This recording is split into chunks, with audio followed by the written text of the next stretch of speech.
Hi, and welcome to this first video blog. Thanks for watching. If you are already a reader of my blog, thank you very much. If you're not, I'll put the address down here somewhere, but it's marchevsky.me.uk. Good luck spelling that. I thought doing a video blog this way could be quite fun. Turns out I was wrong. This is probably about the 20th take by now. But, as they say, fun is in the eye of the beholder. But I suppose I say. Which brings me to the topic. Fun. Gamification is one of those topics that should seem fun. And it's why I came to it as a games player for nigh on 30 years and as a web developer for the last 12 years. It seemed like quite a natural fit. But actually I realised that people within the gamification industry shy away from the word fun. For some reason they don't like it.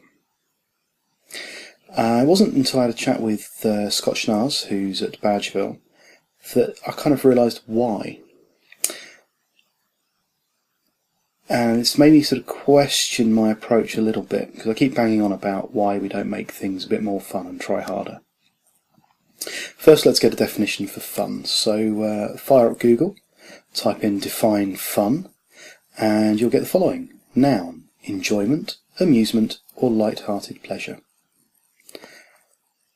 All of those are very subjective words.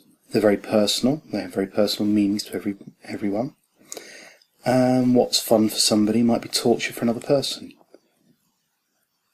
A really good example of this is my battle to try and start losing weight. Not to lose weight, to try and start losing weight. I need to start running. Just a quick and easy way. I've tried it before, it worked very well for me. But I can't motivate myself. So I thought I'd turn to the world of apps and try things like Runtastic, Nike Plus, and none of them really work for me. You get this little motivational guy saying, yeah, well done, you've run a mile, tell your friends. It doesn't really work for me. But then somebody told me on Twitter about Zombie Run, and I thought, well, it's a bit pricey, but I'll have a look. They swear by it. And lo and behold, fabulous. You're put into a story about you're a zombie survivor, crash landed, and you need to get to an encampment, and they talk you through the process, and they tell you what's going on and start introducing you to stories. And as you go, you're collecting stuff, and every now and then you get attacked by zombies and you have to run a bit faster. And I found it really engaging. I really enjoy it, and I actually look forward to doing the next mission. And the really good thing about it was that not only do you collect things, but what you collect then goes towards building up your encampment afterwards. So it's a proper game. And it's really helped me get off the sofa.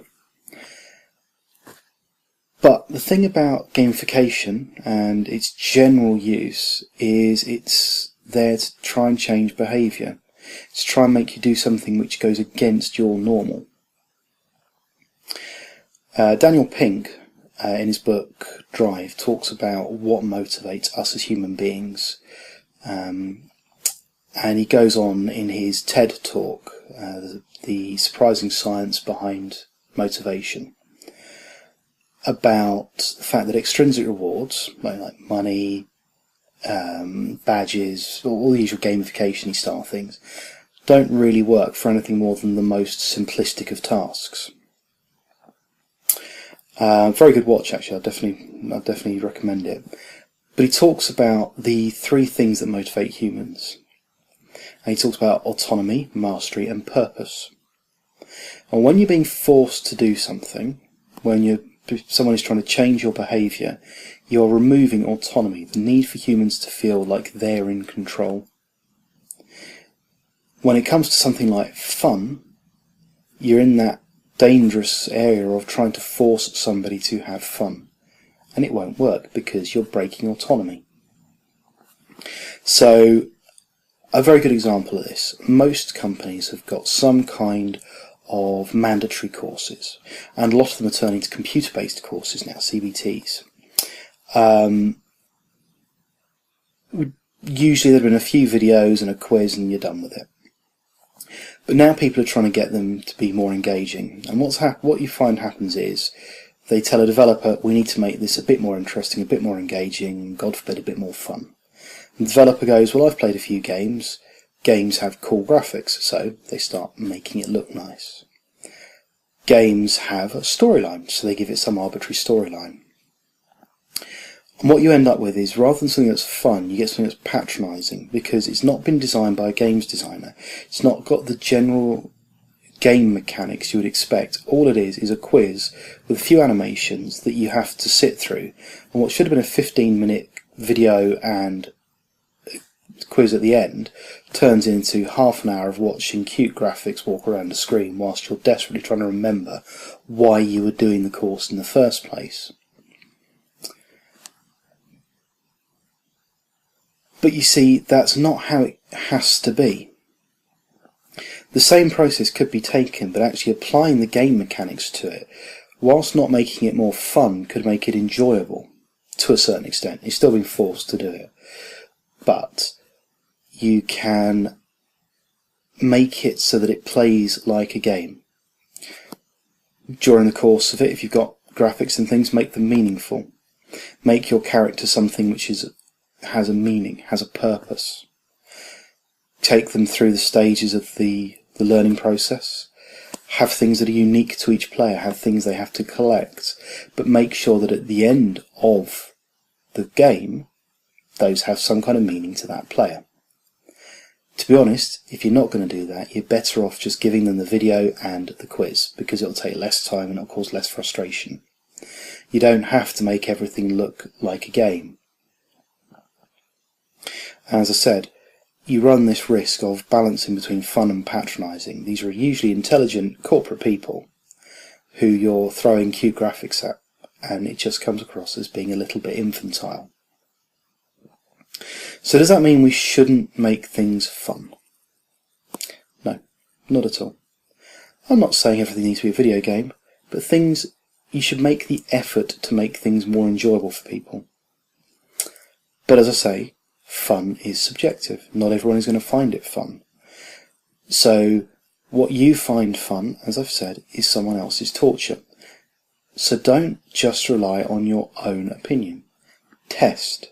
Get people who are going to be part of the user group and test it on them.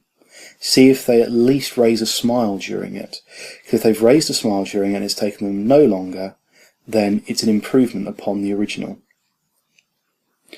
So test, try a bit harder, and if you're not a games designer, don't develop a game.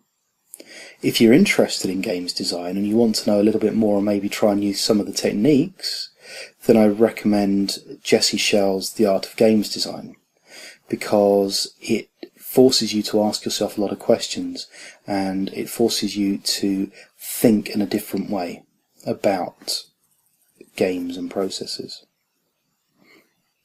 Now, hopefully you've enjoyed this. I won't say it was fun, but hopefully you've enjoyed it. If you have found it interesting, please let me know. There will be a sort of transcript, the scripty type thing that I keep looking off to my right to look at. I'll post that with the blog with a few bullet points. I'll put a few links in for the video I mentioned and to Jesse Schell.